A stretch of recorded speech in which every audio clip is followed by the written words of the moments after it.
channel. If this is your first time here, my name is Millie and welcome to another Millymas video. We're coming down to the end, only a few more videos left of Millymas. And so in today's video, I'm going to be talking about the best and the worst eyeshadow palette color stories of 2020. I'm only going to choose 5 best and 5 worst because there's been so many releases that I just want to make it easier, really just narrow it down to the best of the best and the worst of the worst. There's definitely been a lot of mediocre eyeshadow palette color stories as well, kind of ones that are like not bad but not great. And it was definitely a challenge, especially the best eyeshadow color stories. I feel like now looking back and scrolling through all the way back to January on Trend Mood, for example, I was trying to be very picky. So let's start with the worst eyeshadow palettes. I'm just gonna do a screen recording so I can put it up. So this is going to be a mixture of indie and mainstream, kind of clumping those two together. So these 5 are not in any particular order. I'm just going through my saved list. So this is the Nomad Cosmetics Orient Express palette. I know, and I do feel bad, but at the same time I don't, because the way that this was sneak peeked, I definitely was very excited for it. I was very excited to see the palette, but there's just a lot of things that could have been in here. This palette just feels very disconnected. You have that pop of red, the pop of blue, and then a lot of neutrals. Just so many neutrals, and they're very light neutrals. There's no depth in this palette. If you grouped the beiges and then the colors together, you would see that half the palette was just basically like white and beige. And I just look at this palette, I do not feel inspired. I don't know. I know what kind of looks I could create with it, but it's just so bland all in all. Like, after all the hype about it, I was definitely very shocked to see the inside. It was just not what I was expecting. Not that I know anything really about the Orient Express, but this was definitely not. I guess I was expecting something a little bit like more bougie, something that plays off of the like fancy vibes of the train, and this just doesn't scream that to me. Next up, does anybody even remember this palette? This is the Sabrina eyeshadow palette in collaboration with NYX, and so this is the new series of Sabrina, what is it called? The Chilling Adventures of Sabrina the Teenage Witch or something like that. I really love the show. It's actually going to be coming out January 31st, the last season. I definitely think that the first season was the most exciting. But anyways, I digress. This palette could have been so much more. It looks so bland. Again, it looks very washed out. It looks like somebody put like a filter over it that just makes these all look super washed out. That is, of course, a pop of red. There's some blue, there's some green, and again, a lot of shimmers, and you've got some face products, which I just absolutely hate when there's face products with eyeshadows. So this was so disappointing. I feel like if I looked at this and it didn't see that it was Sabrina themed, I would have never thought this was Sabrina themed. It doesn't represent the show to me whatsoever. If I think about the show and the characters and just the overall vibe, I don't see it in this palette. So I feel like this was such a disappointment. And I'm pretty sure the palette was like, yeah, $35 for NYX was a lot. Let's move on to the next one. So this one is a Jeffree Star palette, and I could have literally just named 5 Jeffree Star palettes of this year that released for the worst color stories. Hi, Editing Millie here. So this palette I was about to talk about was the Conspiracy palette by Jeffree Star and Shane Dawson, which actually released in 2019, but I totally forgot and didn't realize it because, quite frankly, I don't really follow their releases that closely. So instead, I'm still going to talk about Jeffree Star palette. So I'm going to talk about the cremated eyeshadow palette. And this one, I mean, the name alone and the timing was just in such poor taste, very tone deaf. That aside, I don't think that if this had released any other time, it would have been at all ever exciting. I mean, it's pretty much just a bunch of gray eyeshadows. And while I think in theory it might be nice to have like a gray smoky eyeshadow palette, you could just get the ColourPop Blow and Smoke palette for $12 and you have a nice variety of mattes and shimmers in there. But it definitely could have been edited down, and there's a lot of very, very similar tones. Even some of the more different tones to me, for example, like Obituary and Last Respects, I feel like those are gonna look exactly the same on the lid. You're not gonna even tell a difference. And of course you have, once again, per usual with most Jeffree Star palettes like this, you have just a lot of very, very light shades that are not going to translate on every skin tone. And then there are some of the deeper shades and the deeper shimmers as well. But overall, this is such a bland palette that could have been edited down. So the next up, we have the Juvia's Place Wahala 2 palette. This nobody saw coming. This just like popped out of nowhere, and it's square pans. I don't know why all of a sudden Juvia's Place is doing square pans, but this color story, again, this one had some potential. However, it's the 2 rows of blues for me. Like, why so much blue? It could have been like silver, blue, green, orange, the pink, and then do like a row of red or something like that.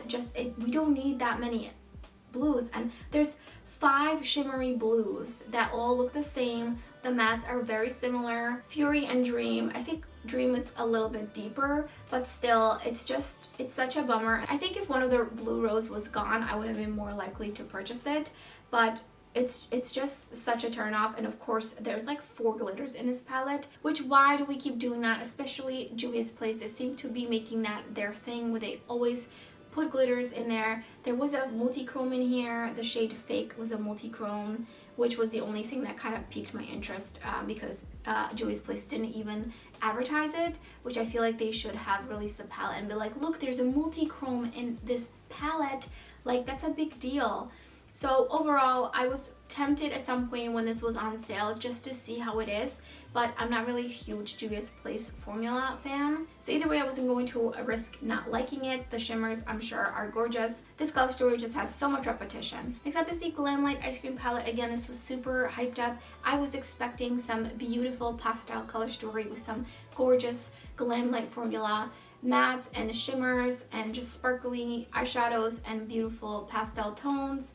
And then we got this, which is literally like 3 of these rows are pastels, and then the rest are kind of neutrals. But in general, there's like 5 neutral shimmers in here.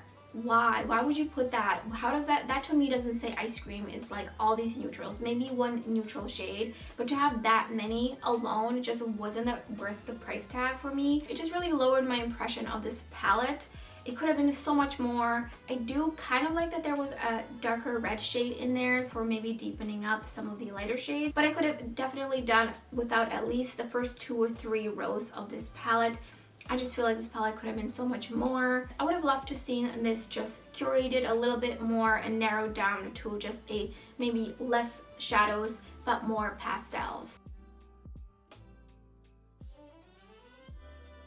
So let's talk about the top 5 eyeshadow palette color stories. Again, according to me, and I'm going to be leaning towards more colorful eyeshadow palettes because that is my preference. So first up, definitely had to mention Terra Moon's El Barrio palette. When they were sneak peeking this palette, I was so excited, and then when I finally saw the color story, I thought this was such an amazing 9-pan cohesive color story that made sense, but like at the same time challenged you a little bit to think outside the box to create looks, and I just felt really inspired by it.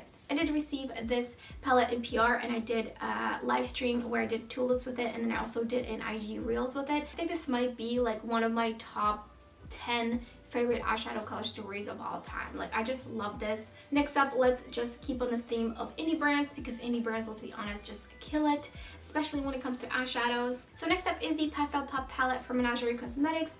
I was so excited about this one because it is an all pastel palette, and I like having a palette that has like one theme like that, where you just have all the pastels together. I have gotten quite a few pastels since this palette, or even a little bit before the palette, but I think there was a great variety of pastels in here. You had some purples, you had the orange, the yellow, 2 different tones of green, then you had the blue, and I just really enjoyed this palette. I had a lot of fun with it. Only thing I wasn't the biggest fan in this palette was the white and the black shade, and then the 1 shimmer shade. I think those could have been switched out, but overall I think it's a great concept. Next up, another indie brand, and the sun is coming in, so I'm going to try to stay away from it being completely blown out and speed right through the last three. So this is the After Dark palette by Lethal Cosmetics, and this came out earlier in the year. And I thought this was such a fun theme, such a fun color story. I didn't end up purchasing this one because I did feel like I already had some of these shades in my collection